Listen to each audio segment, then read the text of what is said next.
আসসালামু আলাইকুম, welcome to my channel. আশা করি আপনারা সবাই ভালো আছেন। আমিও আল্লাহর রহমতে আপনাদের দোয়ায় অনেক ভালো আছি। আজ আমি আপনাদের সামনে একটা মজাদার লোভনীয় রেসিপি উপস্থাপন করব। আশা করি আপনাদের কাছে ভালো লাগবে। আর যারা আমার এই ছোট্ট চ্যানেলটিকে এখনও সাবস্ক্রাইব করেননি, প্লিজ আমার চ্যানেলটাকে সাবস্ক্রাইব করে আমার পাশে থাকবেন। আমি এখানে ঝঠপটি দুটো মাছের ডিম নিয়ে নিয়েছি, ভালো করে ধুয়ে পরিষ্কার করে নিয়েছি। এখন সামান্য পরিমাণ হলুদ আর সামান্য পরিমাণ লবণ দিয়ে আমি ভালো করে ডিমের গায়ে মেখে নিচ্ছি। আপনারা যদি আমার এই প্রসেসটা ফলো করে রান্না করেন, দেখবেন যে মাছের ডিমের স্বাদটাই আলাদা হবে। তো প্রথমে আমি এই মাছের ডিমগুলোকে একটু তেলে ভেজে নেব। অবশ্যই আপনারা ডিমগুলো তেলে ভাজবেন। আর আমার এই সরপুরি মাছের যে ডিমটা আমি রান্না করব, যে রেসিপিটা আমি রান্না করতেছি, সেই রেসিপিটি হচ্ছে মাছের ডিমের কালিয়া। আশা করি আপনাদের কাছেও ভালো লাগবে। অবশ্যই আপনারা বাসায় ট্রাই করবেন। তো সবগুলো ডিম আমি চুলার আঁচটা মাঝারি আঁচে রেখে আমি একটু ভেজে নিচ্ছি। বেশি ভাজতে যাব না, বেশি গাঢ় করে আমি ভাজতে যাব না। তো আমার এক পাশ ভাজা হয়ে গিয়েছে, অপর পাশটাও আমি ঠিক একই রকমভাবে ভেজে নিচ্ছি।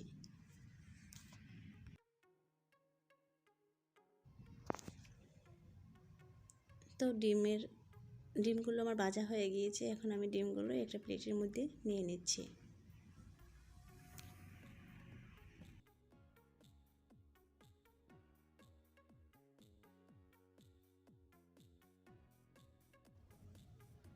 এর মধ্যে আমি দিয়ে দিলাম দুটো তেজপাতা কুচি আর দিয়ে দিলাম দুটো শুকনো মরিচ ভেঙে। অবশ্যই আপনারা শুকনো মরিচটা ভেঙে দেবেন। যে শুকনো মরিচের একটা ফ্লেভার আছে, সেই ফ্লেভারটা ডিমের মধ্যে পড়লে ভালো লাগে। আর দিয়ে দিলাম দুটো পেঁয়াজ কুচি আর 2 থেকে 3টা রসুন কোয়া কুচি করে দিয়ে দিয়েছি। দিয়ে দিলাম স্বাদ মতো লবণ। আপনারা আপনাদের টেস্ট অনুযায়ী লবণ দেবেন।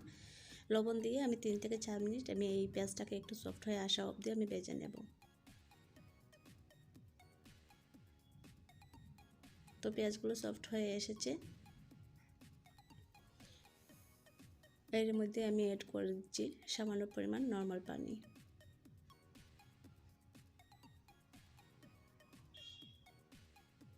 দিয়ে দিলাম হাফ চা চামচের মতো মরিচের গুঁড়ো। আপনারা এখানে এই মরিচের গুঁড়োর পরিবর্তে কাঁচা মরিচ আপনারা দিতে পারেন। আমার কাছে কাঁচা মরিচ ছিল না, তাই মরিচের গুঁড়ো দিয়ে দিচ্ছি। আর দিয়ে দিচ্ছি 1/4 টিস্পুনের মতো হলুদ আর 1/4 টিস্পুনের মতো ধনিয়া। আর দিয়ে দিচ্ছি 1/4 টিস্পুনের মতো ভাজা জিরে গুঁড়ো দিয়ে আবারও একটু পানি দিয়ে দিয়েছি। এখন ঢাকনা দিয়ে রেখে 3 থেকে 4 মিনিট আমি মশলাকে একটু কষিয়ে নিচ্ছি, চুলার আঁচটা মাঝারি আঁচে রেখে। তো ভিউয়ার্স, মশলাগুলো আমার সামান্য পরিমাণ কষানো হয়ে গিয়েছে। এর মধ্যে আমি এই ভেজে রাখা ডিমগুলো দিয়ে দিচ্ছি।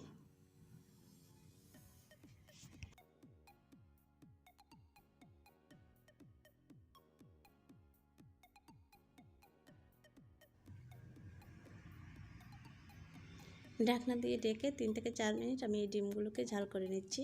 তো ভিউয়ার্স, ঝাল করা হয়ে গিয়েছে। এক পাশ আমি আবারও উল্টিয়ে দিয়ে দিলাম। আবারও ঢাকনা দিয়ে আমি এই অফ স্ক্রিনে ডিমটাকে ঝাল করে নিয়েছি।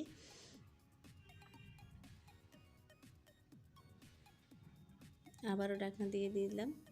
2 থেকে 3 মিনিট পর আমি ফিরে আসছি। ভিউয়ার্স, আমার ডিমটা হয়ে গিয়েছে।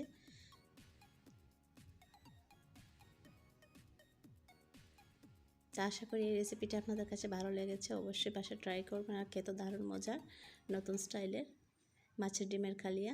ধন্যবাদ। সবাই ভালো থাকবেন, সুস্থ থাকবেন। আবারও দেখা হবে অন্য কোনো রেসিপিতে।